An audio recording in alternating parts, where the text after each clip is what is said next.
Welcome to Integrated OKC. I'm your host, Wesley Lester, and today I'm talking with a whole mad scientist of photography. Man, I don't even know.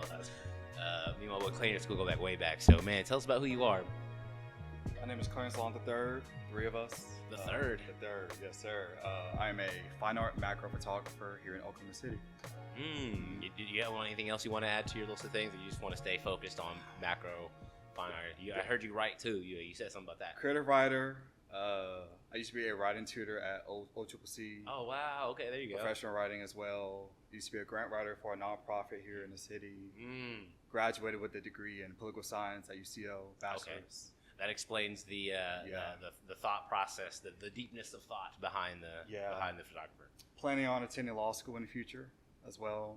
Hopefully become like an intellectual property attorney as well, or international law. So I have a lot of different things in my head that I want to aspire to be. So that'd be amazing, man. Yeah. Like, hey, this is your opportunity. This is your episode. So you know, what I'm saying, like, this is the perfect opportunity to throw all those visions out there. You know, what you're doing currently and what you hope to do in the future. Yeah. So you do macro photography. So for people who don't know what macro photography is, what is it? In a nutshell, macro photography is just you make small things look really big.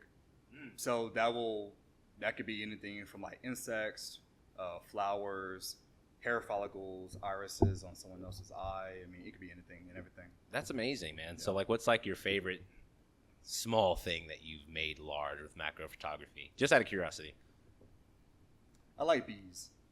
Bees? Bees, yeah. They're really cute. Why bees? They're just so cute and fuzzy and, like, you know, save the bees. They're really cool.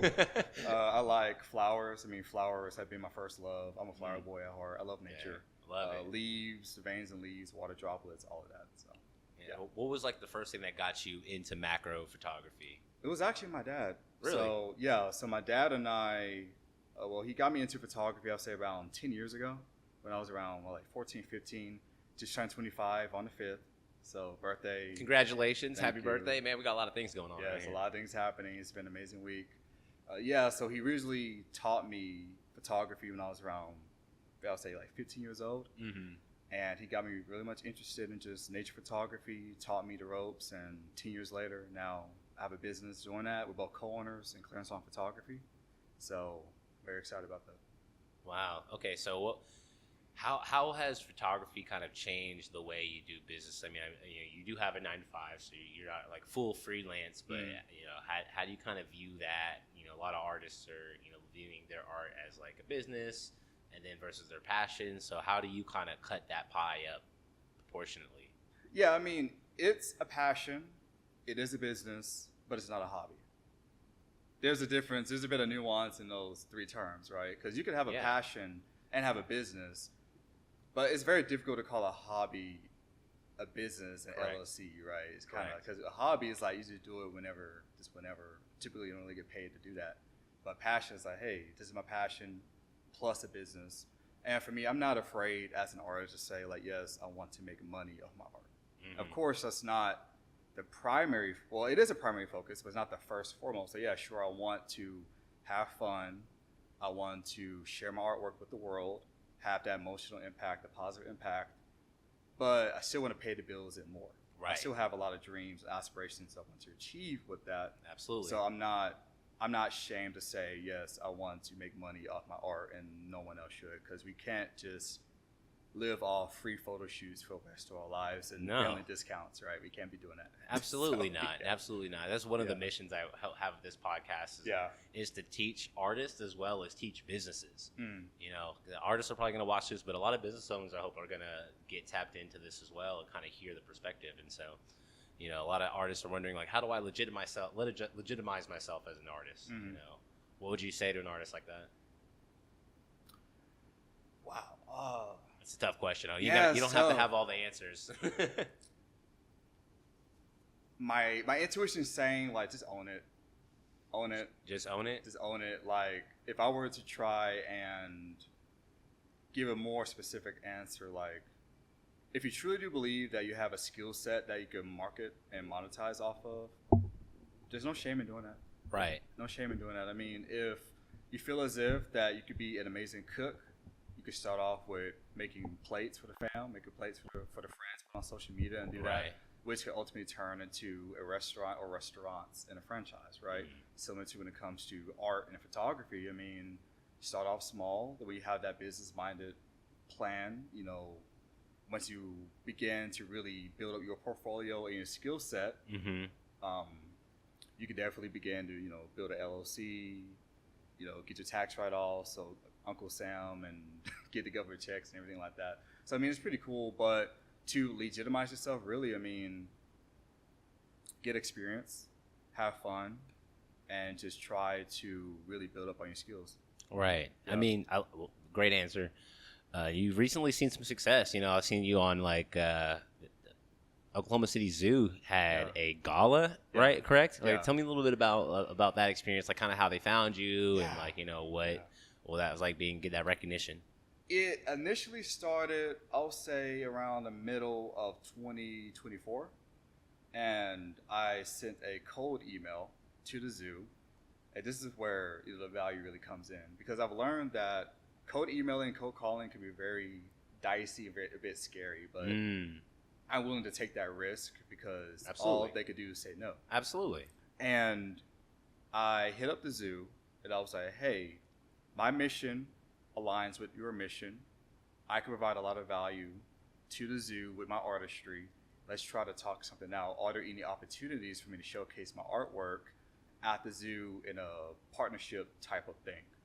And the Oklahoma Zoological Society reached out to me through email, one of the directors for it. She was like, oh, your portfolio is absolutely phenomenal. Let's try to get you into the Zoo Brew, which is one of their fundraisers they do around September of every year. And I had a really beautiful piece of a 24 by 36 inch glossy metal piece of a giant bee. And there was about 10 bids on that. Wow, that's huge. Exceptionally well. They loved it. They're like, okay, please come back. Like, all right, cool, I got you. And around January 2025, I reached back out to them like, hey, I know we mentioned about doing the Zoo Gala, or Gala, I forgot how you pronounce it, but the Zoo Gala in June, which is actually yesterday, June 6th. Congratulations. Thank you. So it's been about 6 months in the making. And she was like, yes, come back. And the cool thing about this opportunity was like, the directors of the gala, she was like, hey, what about you take some photos of our ambassador animals? I was like, okay, which ones? Like, well, we have pythons, we have lizards, we have skinks, we have spiders, we have birds. I'm like, okay, pick whatever you want to do. Wow, that's amazing. It's like getting your own palette as a photographer. Like, hey, choose from the entirety of the Oklahoma City Zoo. What? Basically, right. Like, I would have chose the lions. I ain't gonna lie. I would have been like, let me get up closer with him, baby. I know. Y'all got really some cubs. Cool. That was really cool. But she was like, I love your macro work, so I want to stick with that, and that's your specialty. I'm like, okay, perfect. Let's do it. So back in late April of this year, they gave me exclusive access. It was actually, I think, the first time they've ever done this with a photographer, especially with this type of photography. Wow, that's where huge. They allowed me to choose whatever animal I wanted. They had handlers and carriers actually like coming out with python, snake after snake, lizard after lizard. Okay, I don't like that texture, but I like this texture. This one had an attitude. Let's get one that's a bit more calm. So I was like, okay, so which one is best? So I chose a blue-tongued skink, which is like a lizard. Okay. And I chose a ball python, and they just handled it in their hands. I was just shooting away, shooting photos, flash and everything. They are very positive, very friendly. They were just snuggled up against me. It was got kind of cool. Wow. I actually like petted the pythons. It was, wow. They were very friendly. It was cool. Friendly pythons. Very friendly, you know. I've seen people walk around with pythons like in the street, you know, and stuff. You know, they seem friendly. Yeah, I mean, it was an amazing experience. That was back in April, and then flash forward, back to yesterday, last night. The gala happened. Phenomenal experience. The bidding went exceptionally well. They bought it. It was a trio of 3 prints. They loved it, and they want me to come back for the next gala for next year. So that's amazing. So I'm kind of curious, as an artist who comes in, and you know, not very many artists. There's only maybe a handful that I know that have produced and shown artwork for a gala. What is that partnership look like? Are you donating your artwork completely and totally? Is there any kickback for you as an artist? Or are you just writing that all off completely on your taxes as a write-off? Like, how does that work out? So it is a donation to the zoo. I get nothing financially in return as a direct thing from that print, right? And it is a tax write-off. So hopefully Uncle Sam will bless me next year with a little something back. That would be pretty cool. Yeah. Yeah, because, it is like a non-profit type of thing. So you could put that on your taxes, which is awesome. I highly recommend for artists to do that. I'm not an expert on it. I'm learning myself. But it's been really cool. From what I've heard, any donations that you make, you can write off for the cost of the artwork and your costs and everything like that. So, and the value. And you set the value. Which is amazing. So you can set the value. So let's just say if like the prints were $400 or $1,600 or $2,000, you set the value because that's the value of it. So you can set whatever price. It's your product. You do what you want to do with it. Yeah. I don't think it's necessarily the cost of goods. Now, it could be that, but they actually wrote down the value of the prints I could put down onto my tax forms. Good. It's pretty cool. And that's regardless of whatever they did for it, whatever they actually go for. Like the tax write-off ends up being what you donated. Yeah, so it was a really cool experience. I mean, I met a lot of different people. I met entrepreneurs, politicians, business owners, potential millionaires that I didn't even know because there were a lot of money in that room, just shaking hands, passing business cards. Yeah, and it was actually a really amazing experience because they're wanting to connect me with a few people who have connections to National Geographic as well. Let's go. So I'm really excited about that. Like, I would love to see Clarence Long in it. I know. That's an ultimate dream of mine, at least one of them. And they're like, hey, we know a few people who do some conservation efforts in Sri Lanka for elephants. Wow. So they're like, here's his number. Reach out. Test your luck and see how that'll work. They also partner with a few photographers who will actually partner with Nat Geo as well. I'm like, okay, let's see where this can lead. I'm not too sure, but let's find out. And it all started with a cold email. Yes, cold email. Wow. Yeah. So you know, let that be the case. And I've actually driven into drive-throughs and had the GM taking my order, and then I was like, hey, would you guys like this? And it's led down some conversations. There's really interesting ways that cold calling, cold approaching, cold email. Yes, it can be dicey, but it can also lead you to a lot of different arenas. And another thing is that I also had an exhibition at the Myriad Gardens last September as well. Oh, wow. It was a trio show. It was the first ever macrophotography show ever exhibited at the Myriad Gardens. And wow, I was huge. The reason why they did it. And we even had two of my peers. There's a macro photographer out in Oklahoma City and also in Tulsa who were also part of the show as a trio show. Was it Joe? No, it was a good friend of mine. I forgot the woman's name, but she does phenomenal photography. But it was a good friend of mine named Skeeter Arnold. Mm-hmm. He specializes in of course, the nature photography, but also jumping spiders. Oh, wow. He does phenomenal jumping spider photography. I love his work. We speak pretty often. But yeah, that was a cold email as well. I was like, hey, your mission is also my mission.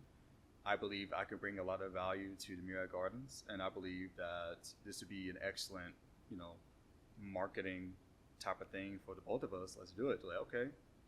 Took about 10 months of planning, contracts, budgeting, planning, trying to find other artists, all of that. So it went from, I think, November of 2023 to September of 2024 of constant communication, trying to make sure everything is laid out appropriately. And I had 1 out of 5 sell, which doesn't seem like a lot, but for the amount it was sold at, I'm very happy about that. Absolutely. I was so happy about it. And yeah, you got to take all those risks, and closed mouths do not get fed. Absolutely. Closed mouths do not get fed. You got to reach out, and you have to say something to people, or else they're not going to, the squeaky wheel gets oil, as they say. Yeah.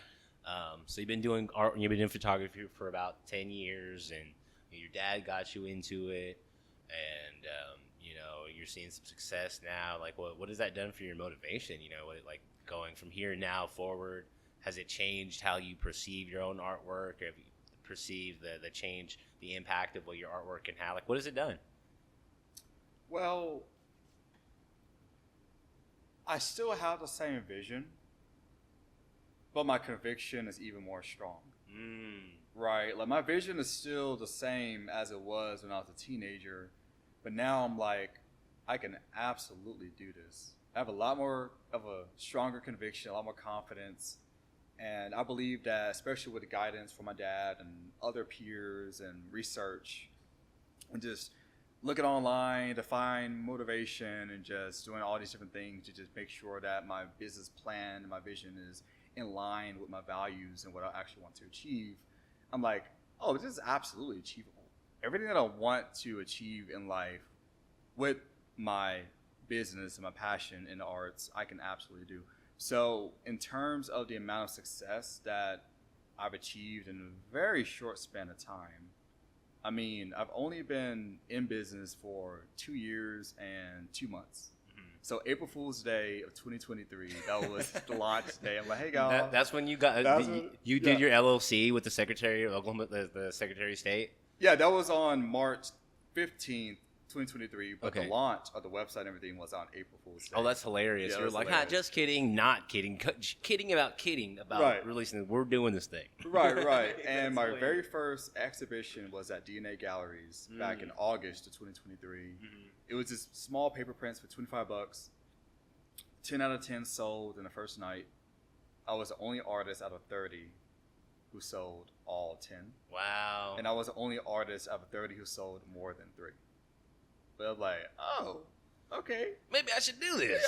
Maybe I should keep this up. Right. And ever since then, including the 2 exhibitions, especially the one on Tuesday that we can discuss, that's massive. Yeah.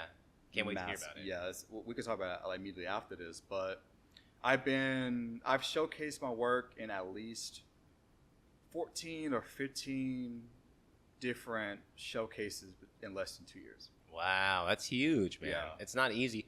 I imagine it's a little bit different with photography than, because I'm a painter, traditional, so like maybe making one piece might take longer, and like with a photograph, with the camera, you can take as many shots as you need within a 15-second span if you've got that that quick shutter on. Yeah.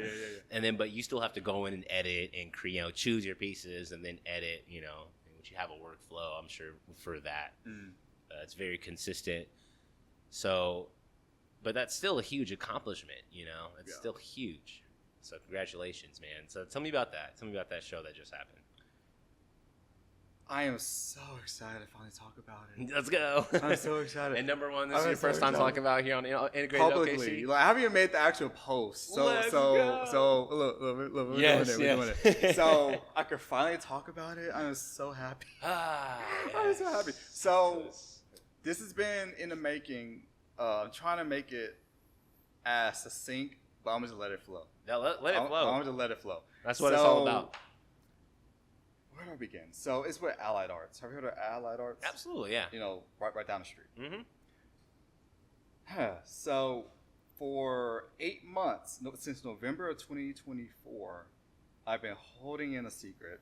I could finally put publicly. I'm the first one that gets that. No, I'm still tripping, bro. It was just announced on Tuesday, so I could finally do it. Like, the NDA is good, so we're good. Right, okay. We're good. We can actually You're not breaking no contract. I'm not breaking no contract. We can actually talk about it. So it's really, really cool. Like, dude was really like, hey, we're not discussing it. They made no posts, no announcements, no nothing for 8 months. It was insane.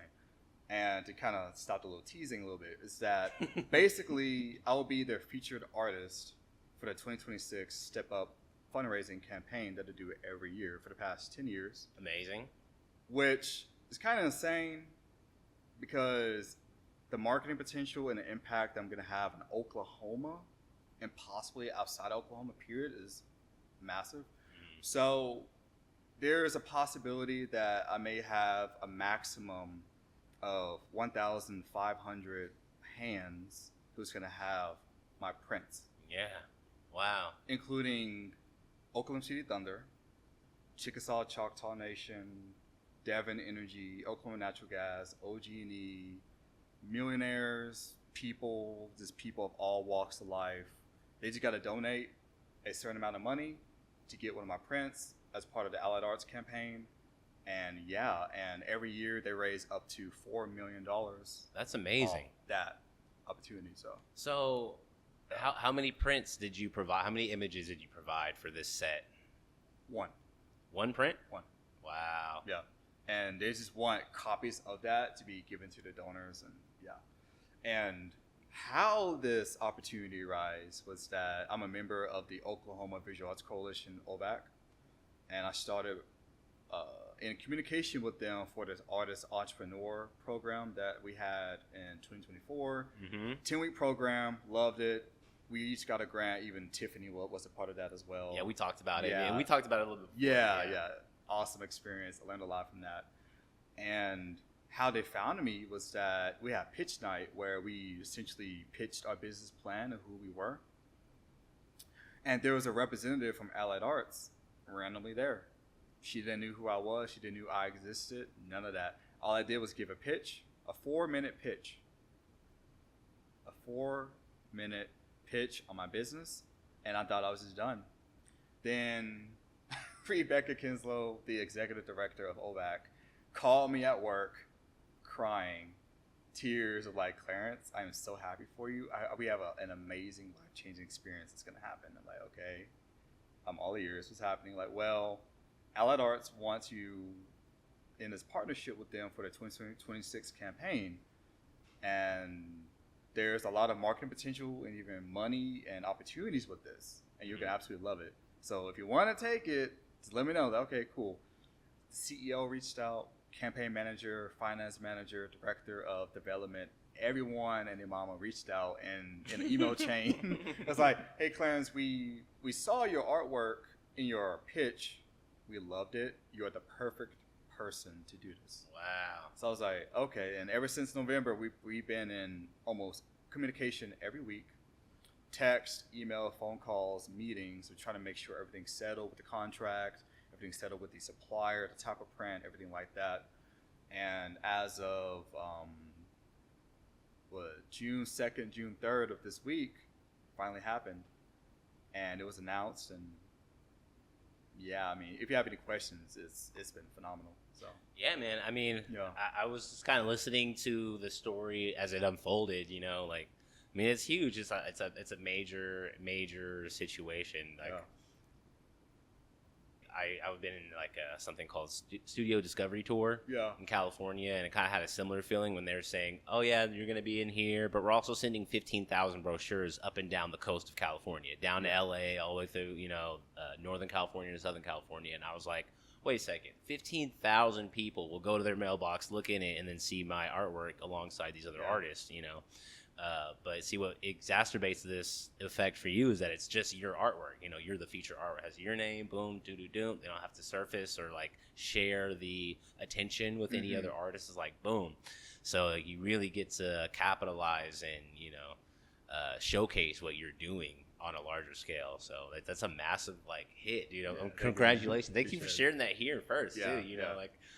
Your first time talking about it and sharing the secret personally. That's huge, man. Congratulations.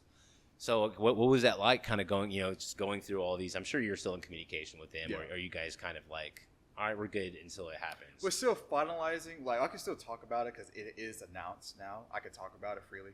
But the contract, we're still trying to figure out information with these suppliers and the cost of stuff and everything like that. Make sure everything gets in time for the campaign in January 2026. Right. And even prior to that for different events. But other than that, we're golden. We're good. I mean, yeah. Is that so? That's probably like the most exciting thing that's happened for you and your art in the last year, you'd say? Yeah. For you? Yeah. I mean, and there's also more. Okay. Yeah. Well, we're in this part. We're in this section, bro. Throw it in the pot. Let's talk about making history with Allied Arts as well. How so?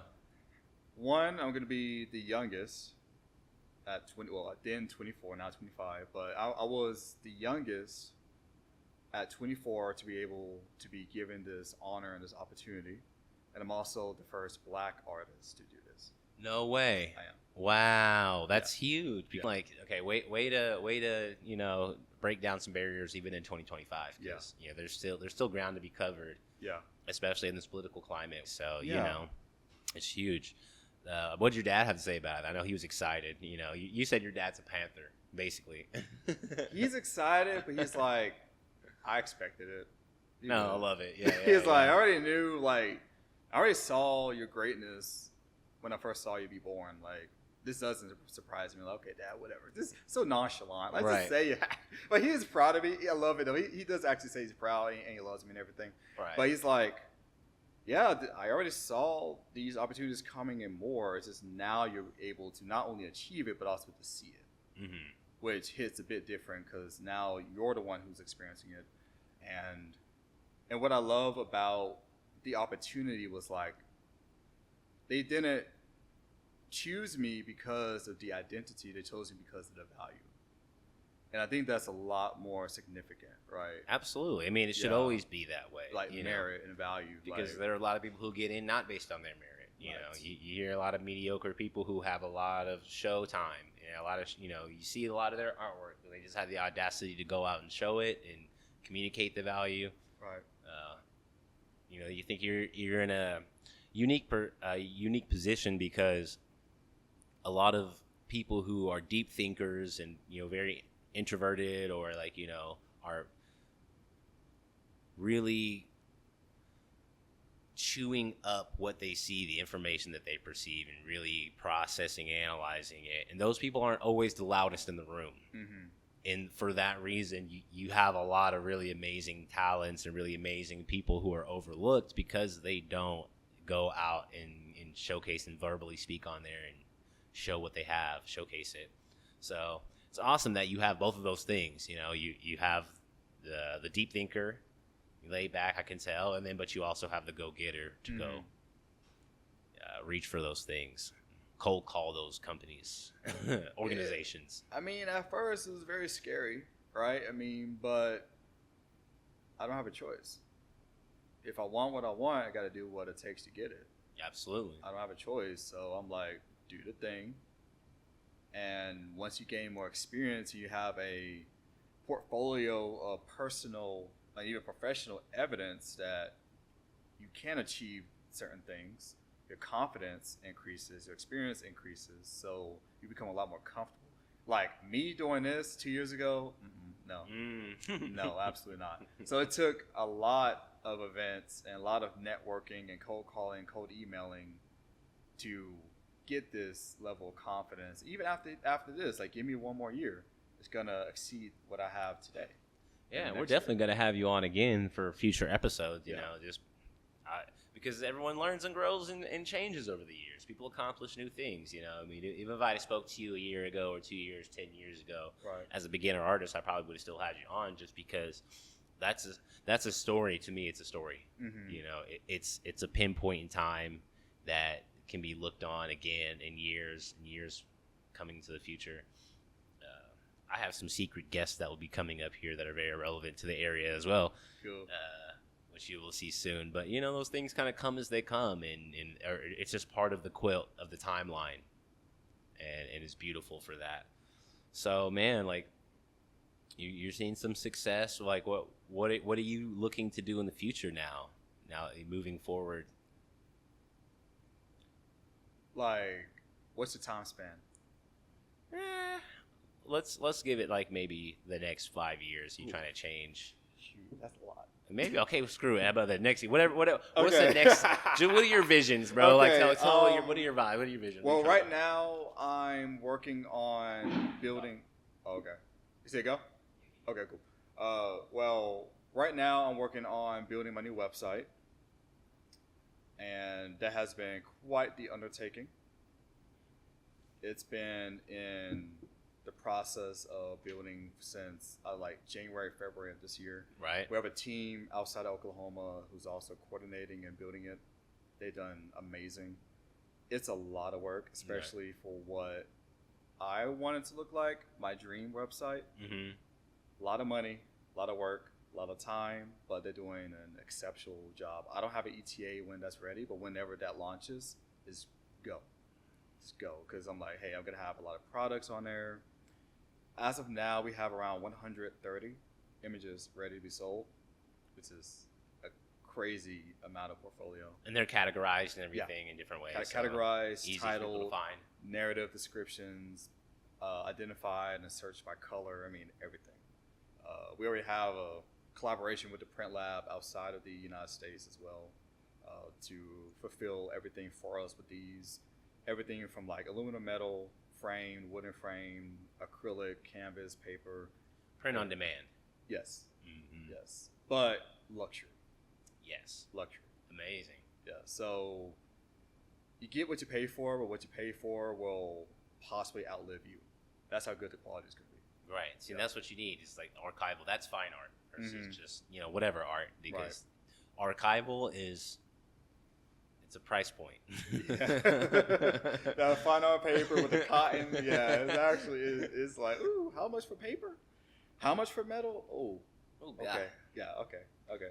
But especially considering the market that we're going to tap into, that's not a problem. Yeah, you don't have to worry about it. I'm not going to worry about it. No, 1,000%. You build it, they'll come, as they say. Right? I'm happy that you're getting this this business stuff in line, get your website and everything handled, and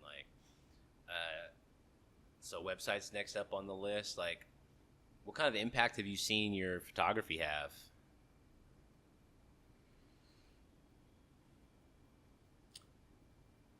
Like, oh wow, I have to think about that. That's a deep one. It's crazy. You know how like you have to smell the roses? Yeah, absolutely. I have to think about. So I'm gonna have to get back to you with that one. I have to think about, wait, what's the impact? I mean, I know like personal impact. You can start there, because sometimes you only see it physically, and sometimes you don't see how people respond to your artwork, but in Facebook messages or if comments or in blog posts or in videos, or someone maybe speaks on it, you might see it third party. I mean, I've had a lot of different people within my network, peers and family, and just people who I don't even know, be like, hey, I've seen your posts, I've been seeing your hard work, I am 32 years old, you have inspired me to start painting again. You have inspired me to pick up the camera again. You have really deeply impacted me with your artwork, your narratives, your descriptions, your work ethic, to where I'm like, I have a lot more hope for the future for myself. Your artwork has deeply resonated with me in such a way that now I have a deeper appreciation for the world and nature and just life itself. So stuff like that. Now, in terms of like the macro, like the big thing, I don't know. But the micro, in terms of those intimate, interpersonal connections, absolutely. I mean, I've had people legit come up to me like, hey, just you being your authentic self has motivated me to speak in front of the camera. Just you being yourself and showcasing your artwork unapologetically with your authenticity has given me the strength to do what I want to do and to create the art that I want to create. And I've even had people be like, your story has given me the hope and the confidence to keep on going, if you know what I mean, right? So I'm like, oh wow, okay.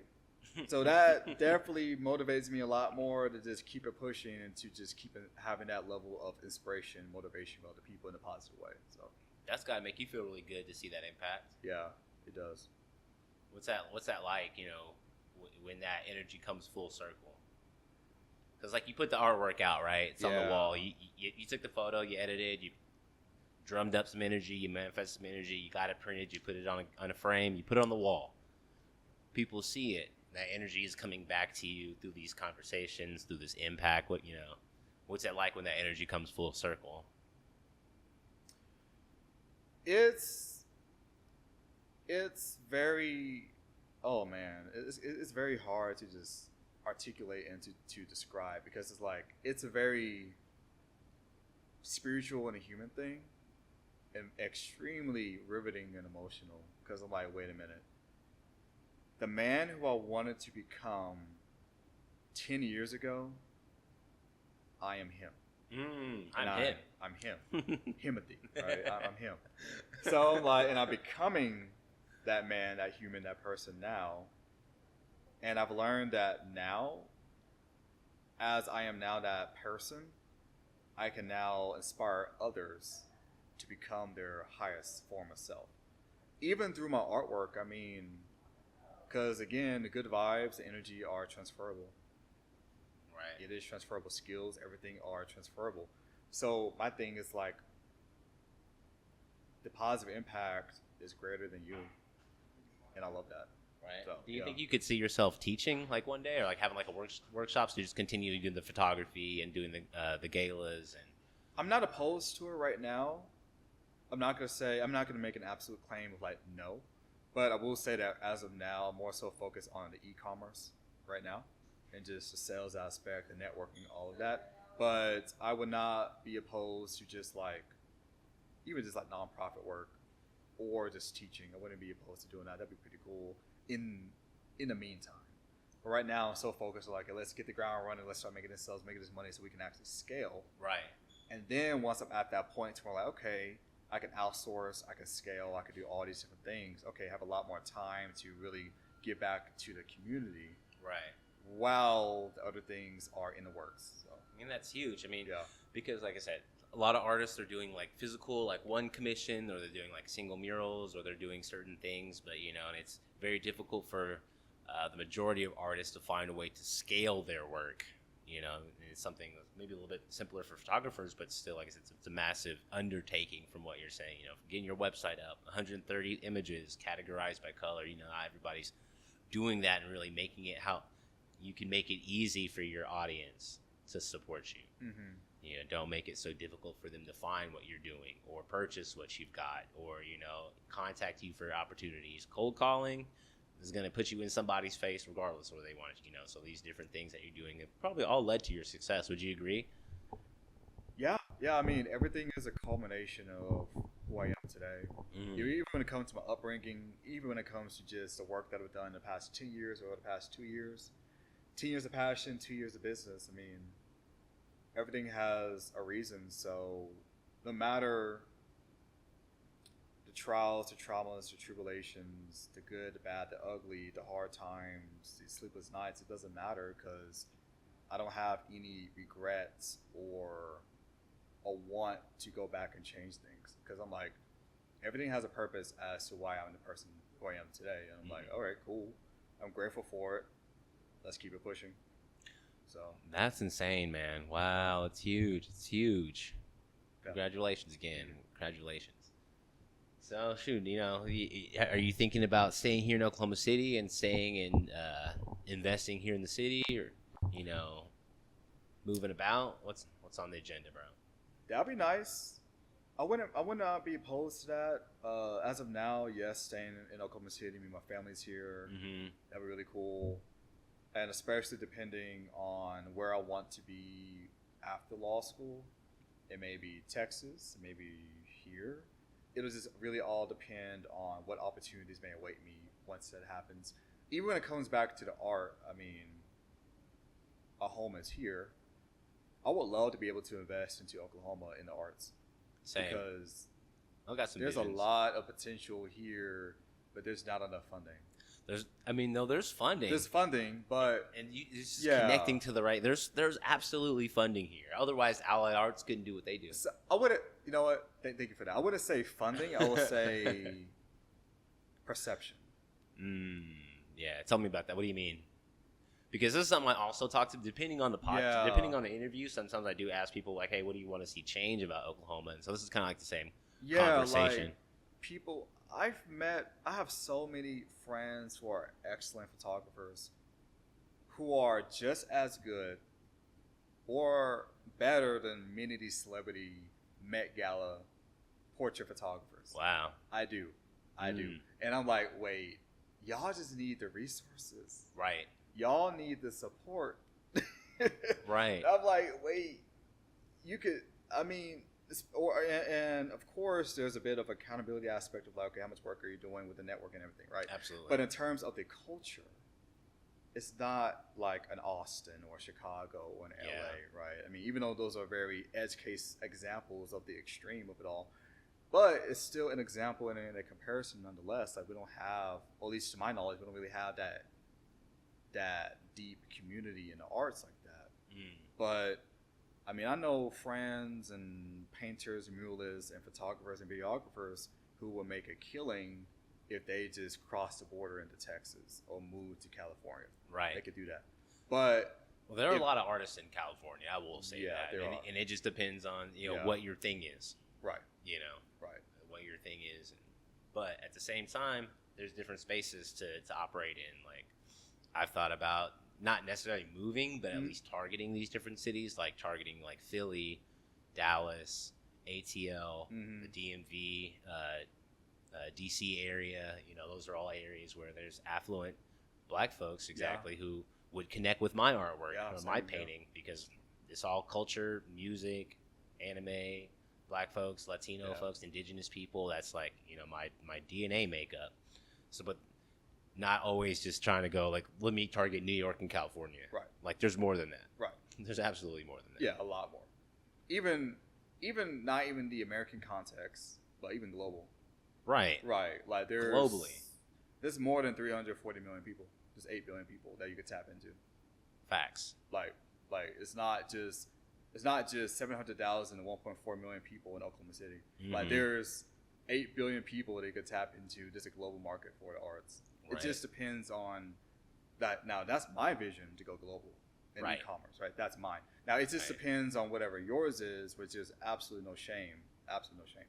It's just that whatever your vision is, there is a way that you can achieve that, so you can wake up from that dream, right? Right. You could dream all you want, you could put in the effort, but whenever you're ready to wake up and you're like, wow, I've actually finally done it, I feel good, there's a way for it. Right. You gotta find a way.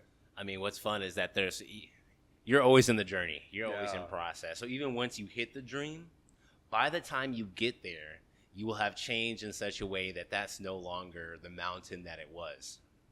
By the time you get there, it'll be just another hill in the road. Yeah. You're going to be like, well, what's the next thing? What's the next thing after that? So, it's really beautiful, like, living in that chain. Personally, you can talk about this if you want to, but I feel like they need to bring it up.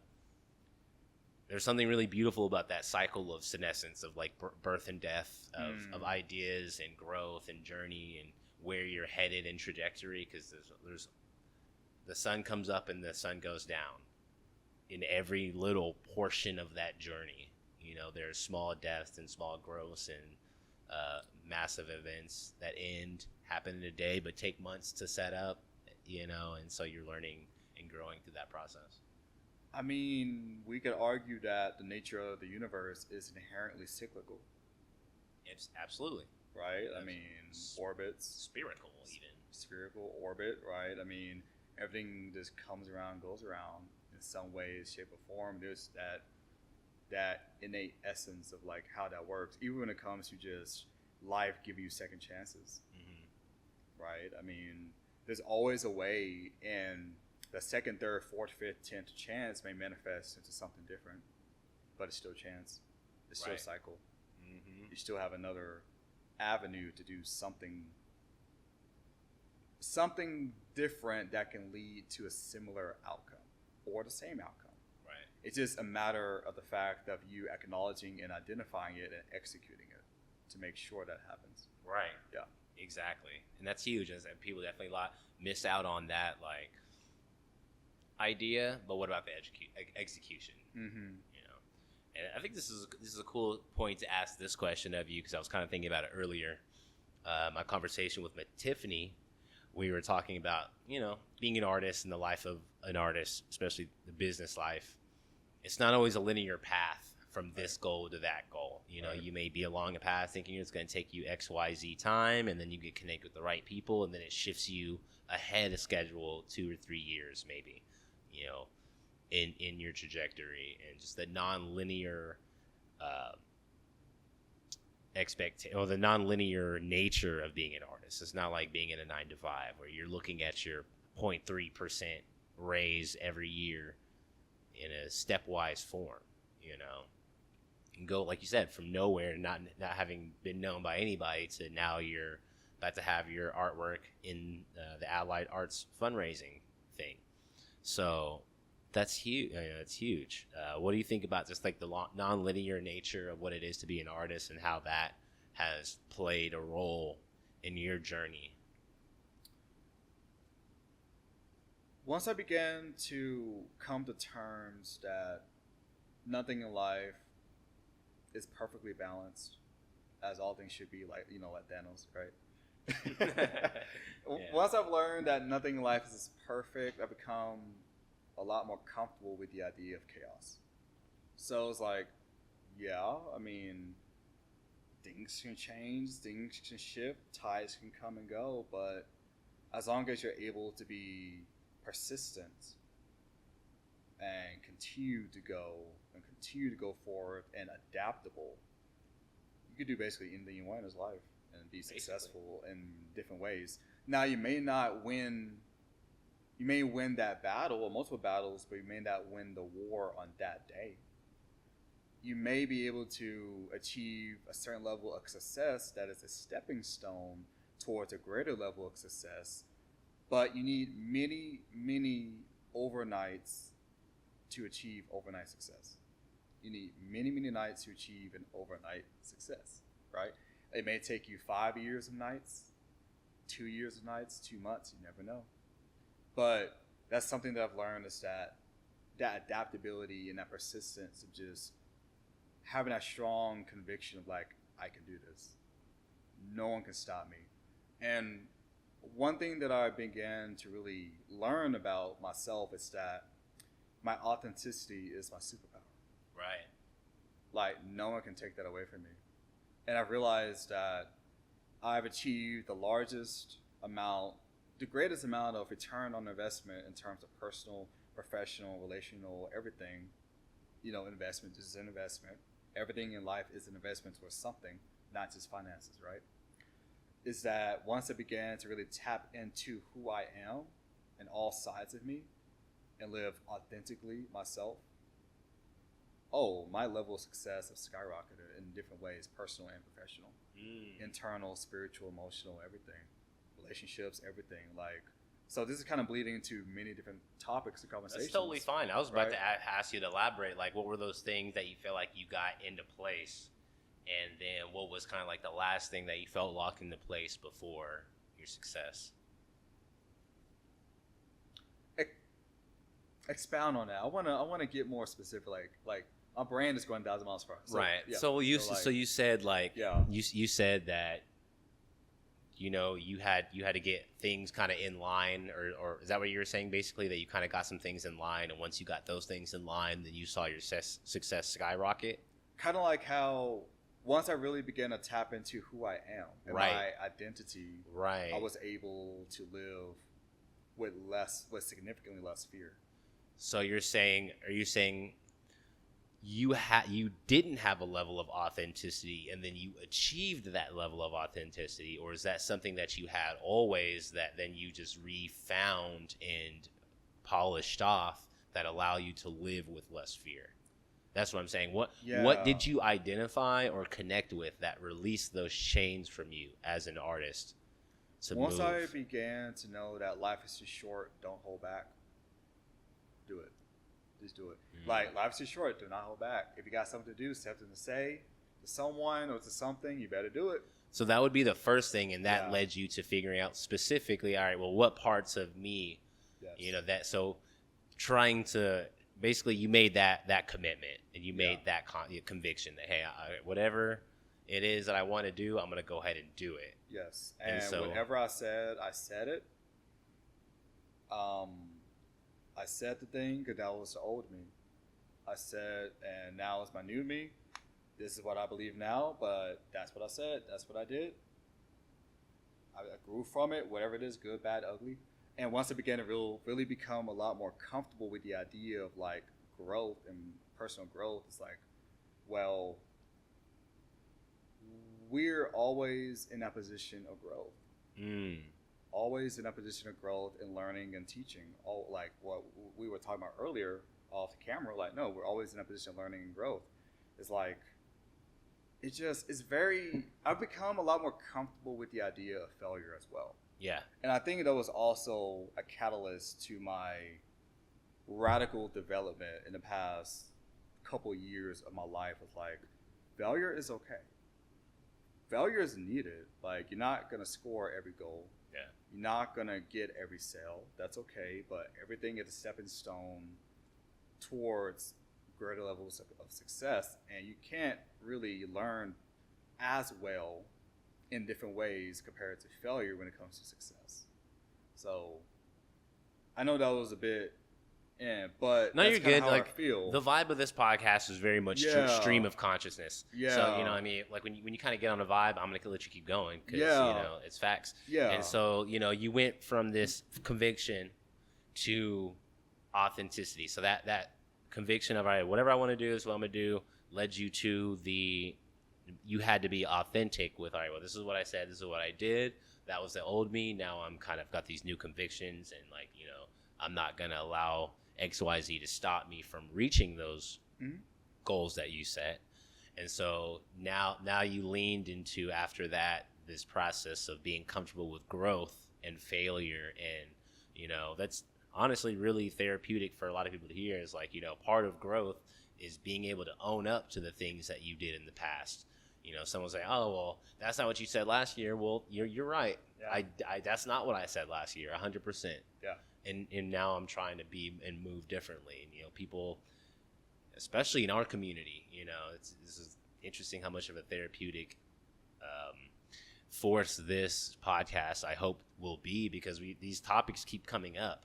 You know, these topics that are very fluent in general, but very much so in our community. Right. You know, of the process of like, well, I'm going to hold you to what you said last year. I'm going to hold you to what you said 10 years ago. I'm going to hold you to what you said 20 years ago. I was like, you know, people do grow. And then on the other side of that, people who don't know how to be accountable, you know, when that person does say that, how do they respond? You know what I mean? Yeah. Like in our community, what do you think somebody's going to say? All right, well, the hell, what you, blah, blah, blah, you know, and then it devolves versus, you know, hey, that's, you know what, you're right. Yeah. I did say that thing. I did move that way. It wasn't right. Now we're moving forward, which is a super powerful and simple motion to make. Simple, but it crashes through a lot of that stuff if you're dealing with the right people, you know. And accountability plus introspection. Woo. Yeah. That's powerful. Woo. That's powerful. Accountability plus introspection. Then when you combine that with like strategic planning and execution, I can't wrap my fingers around like that. I'll mix it in there. There you go. So like, it's so powerful, right? Like when it comes to the introspective component, being able to really have a very uncomfortable look on who you are. Oh my goodness, and be like, well, my shit stank that time, but that's okay. That's okay. I got the Febreze, got the toilet paper, I flushed it, I'm good. He's like Lysol, thieves oil. Right. I learned from it. Keep it pushing. Right. Don't dwell on your failures. Do not dwell on the insecurities of it all. Like, hey, you did it. Take accountability. Learn from it. But just something to always tell my friends, like, yeah, you messed up. That's okay. I'm not going to remind you how you messed up, because you already know you messed up. And people live with that. People do not forget their mistakes. Yes. And I'm not going to like hammer it in like, oh, you're a failure or you did this. Like, no, you learn from it.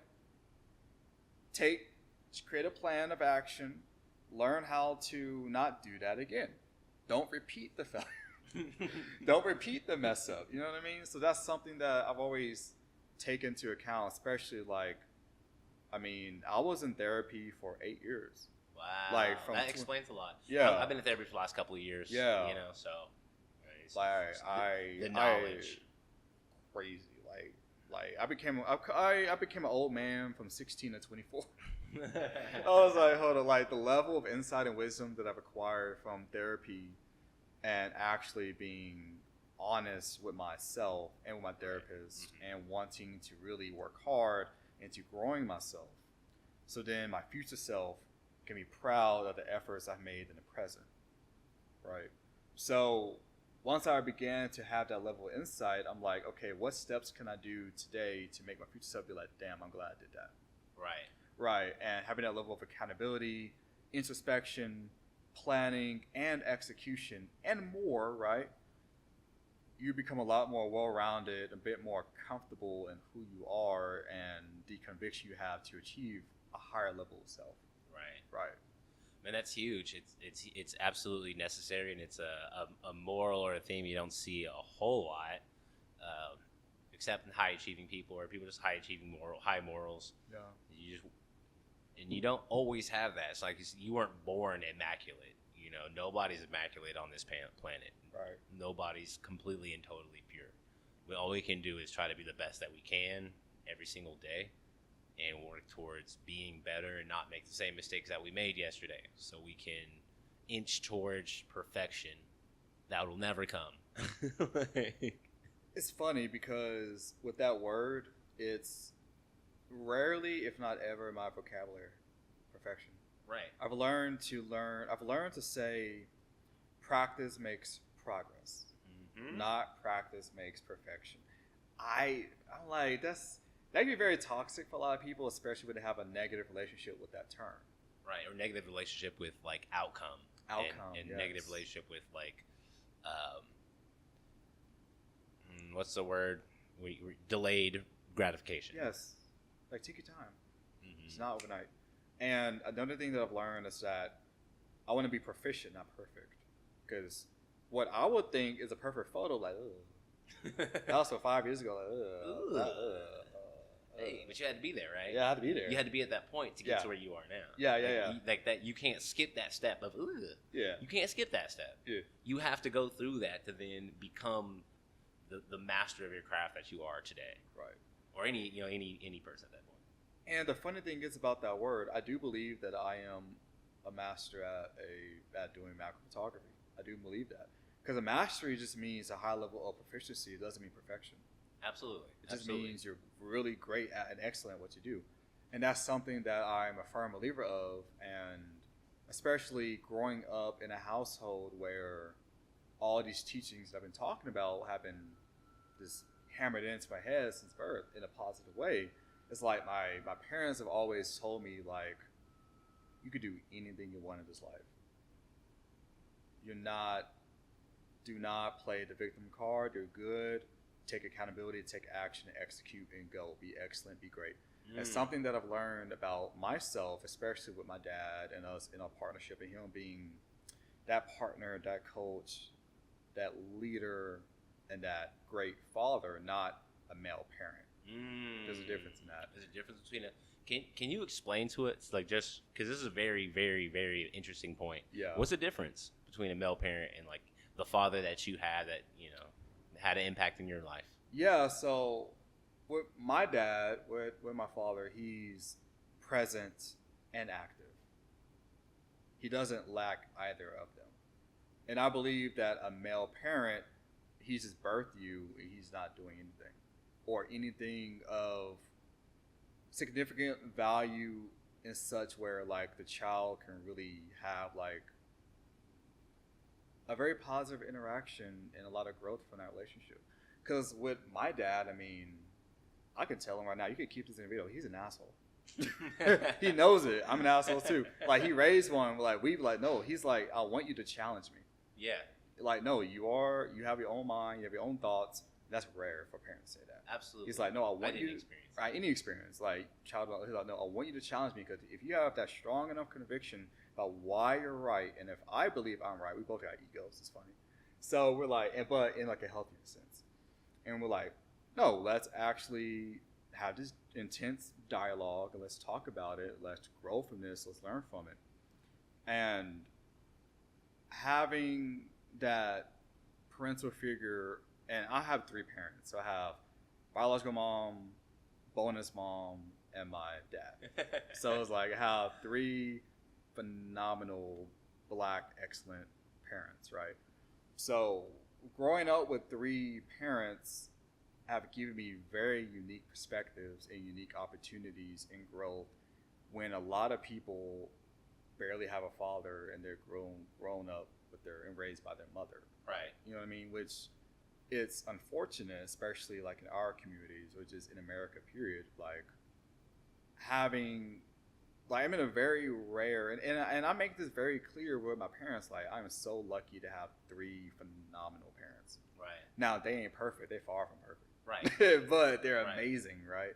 And yeah, I mean, I'm just very grateful about that in terms of how I become the man who I am today. So what does that active presence look like? Like, what did that look like? You know, what can you speak on that a little bit? Just specific moments with, you know, when there was an opportunity to teach you something or guide you somewhere, like, you know what I mean? Yeah. You feel like, tell me like that active parole, like say a moment came up where here's an opportunity to teach young Clarence III something. What did your dad do in those moments that's different than, you know, say someone who's just maybe financially present, you know, and make sure you're fed and clothed, but then doesn't teach you?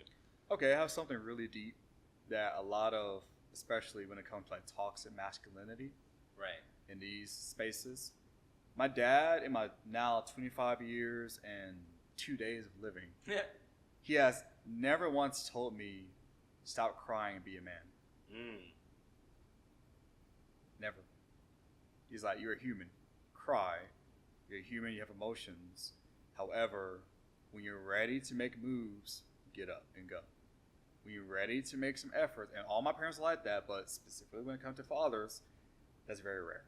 And for my dad to be like, I've never told you, grow up, be a man, stop crying, stop being whatever. Like, no, you are a human. You have emotions, but know whenever you're ready to just get up and go and make that action to change whatever's bothering you, then do it. But if you need to cry, cry. If you got depression, which he believes is true because it is, if you got all these different things and you're sad, whatever, that's fine, but that's okay. Yeah, man. I mean, normally I wouldn't like go into, you know, things like this, but it seems like from what you said, it's been pretty prevalent and has a huge impact on how you move through the world. So that's why I'm kind of getting into it, because you know, clearly it's had an effect on your work ethic and kind of how you perceive your work, your worth as well, and more so than anything though, your direction. Yeah. You know, it seems like you don't have a wishy-washy way of moving through the world. And do you think that had anything to do with it? Yeah, I mean, even with my mothers, I mean, they are extremely hard workers. I remember way back in the day, my dad would tell me that my sister and my dad would actually they were so down bad and so just not making enough money that they would take the copper out of wires, split them for food and Christmas presents. Wow. They would do that. And like my dad has even told me like he's had to like do some outrageous things to make money. Nothing illegal, but just like something that's like, what, like you did that? Now you are an insanely creative brother if you figured out how to make money that way. Like, oh yeah, I'm like he like took the copper out of the wire for food and presents for Christmas. I'm like, what? But he made it happen. He made it happen, and made it happen now my parents are doing extremely well off. I mean, my mom, she's multiple degrees, got bachelor's, master's, and doctorates. Dad, retired, bonus mom, doing phenomenally well. I mean, they're the epitome of Black excellence, at least in my life. Like they making no excuses. Like, no, keep it pushing, make shit shake. We might have to have them on just for that perspective. I'm like, is that kind of crazy? Because I'm like, yeah, I mean, yeah, because I'm like, this podcast is for artists, musicians, and entrepreneurs, but it seems like key people seem to keep coming up. And so, you know what I'm saying? Yeah. I have somebody I'm going to interview very soon that has a lot to do with that memorial right there. Right.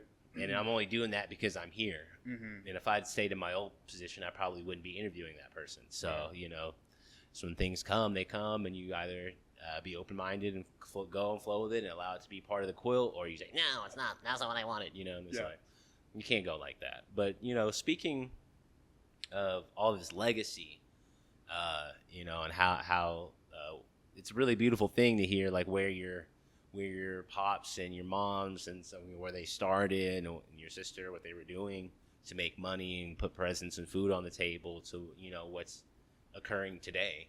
You know, I think that's reflective of the Black experience and kind of like the dream of, you know, our emancipated slave ancestors. I mean, I could say that for sure because mine goes back. You can look on the slave records, slave narratives. Bert Luster, he was emancipated in 1865. You know, he came here when he was 13 years old, and so that's history that goes back in this land before statehood. Yeah, you know what I mean. What were they looking at life? What were they imagining for their kids, and and grandkids and descendants, and would it be what's happening right now? You know, in their mind, would they be blown away by what they see? One thing that I like to always remember is that I am my ancestors' dream. Yeah. Yeah. Mm. They've got whipped, tortured, beaten. Everything in between and outside has happened to them, discriminated against, everything outside. So, delete that. Oh, I'll edit it out. Sorry, I appreciate it. Work alarm, my bad. We got maybe like another 5-6 minutes. Perfect. I got time, though. Here. Sorry about that. You're good. You're good. Like I said, I'll edit this out. Okay, appreciate you. I did not expect that to happen. Sorry. I'll turn off my alarm real quick. We're looking at Clarence in the movie theater like, God damn it, Clarence. Oh, I didn't realize my alarm was going to come Turn that shit off. Okay. So, let's rewind. We already had people over here talking in the background. Rewind. So, I've learned to realize that I am my ancestors' dream, and they've had everything that is humanly possible to do to a human that's inhumane has happened to them. Yeah. And I am 100% sure that while they were getting whipped and beaten, they're like, I hope my future kids, my kids and kids will never have to endure this ever again. Right. And now we're here.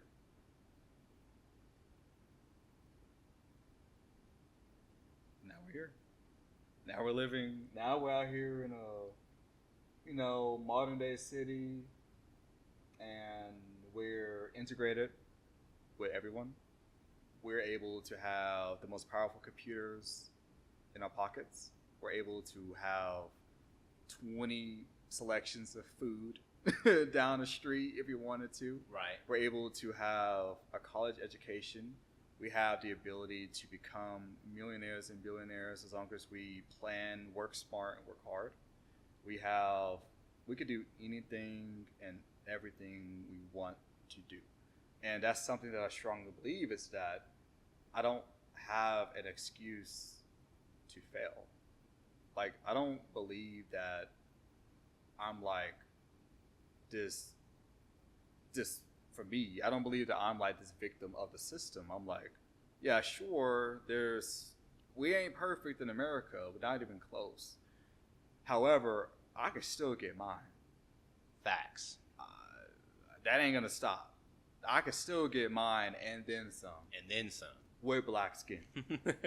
With melanated, glistening skin. Yes. So that's glistening, melanated skin, like hydrated with the curly hair. I am good because I am a representation of the time that has already been passed. Right. It is so huge. Yeah. Because I don't think we fully imbibe that truth every single day. We do fall into victimhood and self-victimization. Yeah. We fall into waiting and looking for other people to create the opportunity that we full and well have the power to create for ourselves. Nobody else is over here putting this equipment up, recording these conversations, finding the people, breaking into the topics that I feel will be impactful. Other people are doing that in the ways that they're doing it, but not in the way that one can do it. Not, I can do it in the way that I can do it. You can do what you're doing in the way that you can do it. And the only people stopping us from fulfilling that impact to its fullest potential is us. The greatest common denominator of everything in life is you. You're the greatest constant variable. Is you. You're the only one that you're the only variable that you can control. Everything else is outside of your control. You cannot force someone to apologize to you. You cannot force someone to do something for you. It's up to you to execute whatever you want to do, to have that agency, to have that autonomy, to have that individualism, to have that might and that conviction to just do the thing, make shit shake. Like, there are so many people in life who are just waiting for things to be placed on their lap in a silver platter. Like, no, you're not entitled to that. Like, no. I'm always a bit critical of the word deserve. I've earned. Yeah. Nah, I'm not entitled to basically anything. Like, I always even tell my family, like, literally, y'all love me, but I'm not entitled to your money and care. I don't believe so. Even my parents like, no, you're my child. Like, yeah, sure, but on a human level, I'm not entitled to really anything in life in that regard. You just so happen to want to bestow those provisions onto me, which is awesome. I want to keep that love onto me. But to say that I deserve a lot of things in life, I have a bit of difficulty with that word. But to say that I've earned it through hard work, empathy, care, good character, perseverability, hard work, planning, and then some, absolutely. But to say that I am entitled of a lot of different things that life brings me, I don't know about that. Yeah. And it says a lot about your character in terms of, like, you know, what is deserved, what's earned. Like, what did you create? You know, you have created a whole lot of amazing things, and I think that lines right up with our question that was left to you by the beautiful Tiffany McKnight. And her question for you is, you ready? What legacy do you want to leave with your art? Of course. Make sure you don't. You gotta look over here, man, so that mic can catch you. I know. Keep looking to the left, which is fine. Look to the left. I know. What legacy do you want to leave with your art?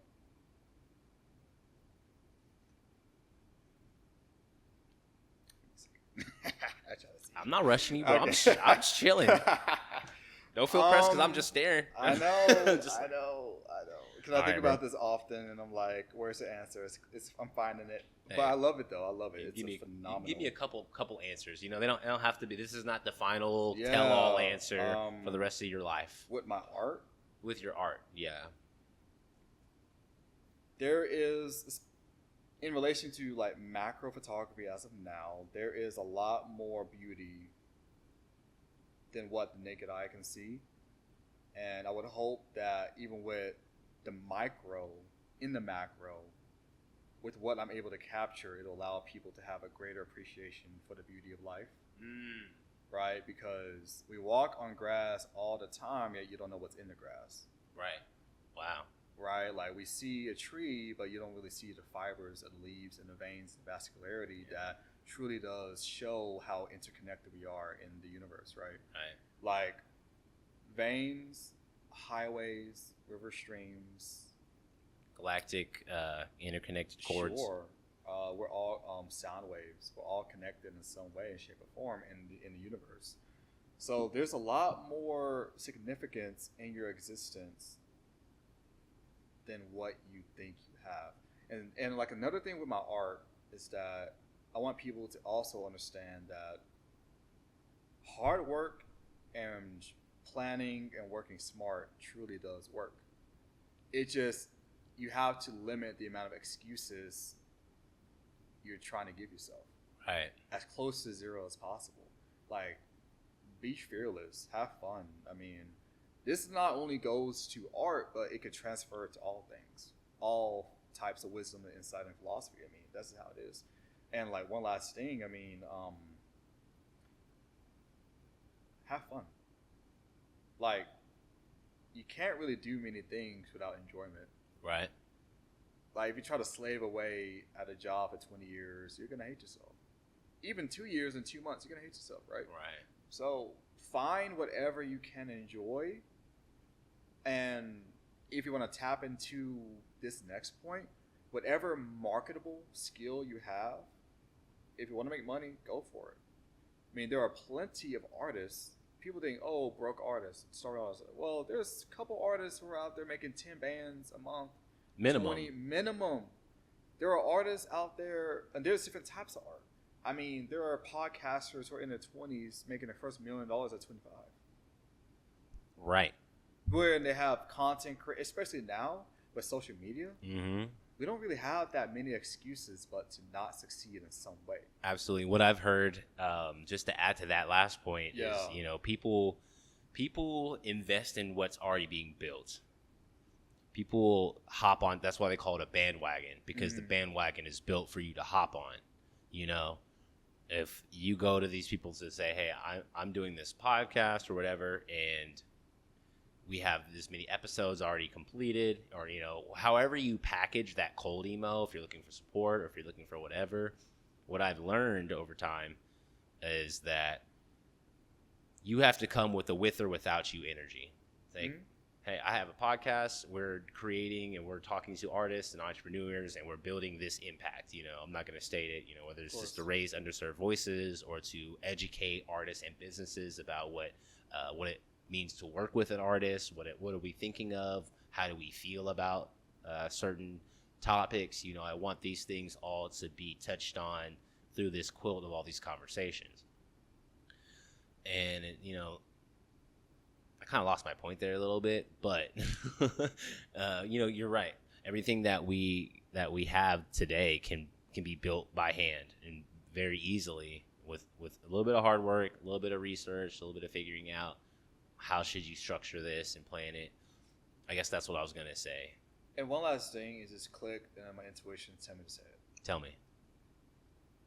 Whatever advantage you have in life, you can create leverage off of it. I don't care if your identity, your class, your race, sexuality, your skill set, public speaking, no matter what it is, create leverage off that. You could benefit off every advantage you have in your life, even disadvantage. Guess what? Everything can be a blessing onto another person. Right. Everything in life that you have, the greatest gift that you can give to your life is you.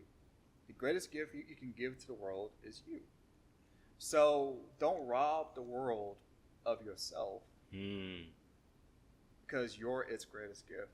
Like, if you have something to show, then show it. If you have something to say, then say it. Because there have been countless people in our lives, even on social media, who do not know that we exist. They have significantly impacted us in some way, shape, or form. Right. As a residual effect or a direct effect right then and there. So my thing is like, if you got something to post, say it unapologetically. Live in your authenticity, because that is your superpower, because that is you. You are a masterclass at being yourself, so why be like other people? No. That's an amazing point to end the podcast on. So you spoke on it yourself. Thank you for all your wisdom. I appreciate you for coming on, man, and sharing it, you know, such a young age, like having such perspective. It's a really great thing, and so I hope that continues to grow for you. Like you said, you know, we're doing the thing, and you're gonna write it on camera. Okay. And then I'm gonna have it written so I don't have to wait. Love it. I love it. I love it. Already had that ready to go. Okay. What is your question for the next guest? Perfect. Love it. Love it. Love it. Love it. While he's doing that, I'll just say thank you, everyone, for listening. This is your host, Wesley Luster, with Integrated OKC. If you want to support us, subscribe, hit the like, share the video, you know, share it with some artist collectives, some friends who would benefit from this information. Thank you. Or subscribe to the Patreon. I finally did a Patreon this week, so now that's active. So we can start getting some Patreons, people I can shout out names or whatever. Ooh, that's a great question, and you know what? That makes sense. It seems like, based on our conversation, that's a good question that you would ask. So we're gonna see what the next person has. This is gonna be a really fun. It's gonna be a really fun thing, dude. Again, thanks, Clarence. I appreciate you for being here. Great conversation. Yeah. Thank you, sir.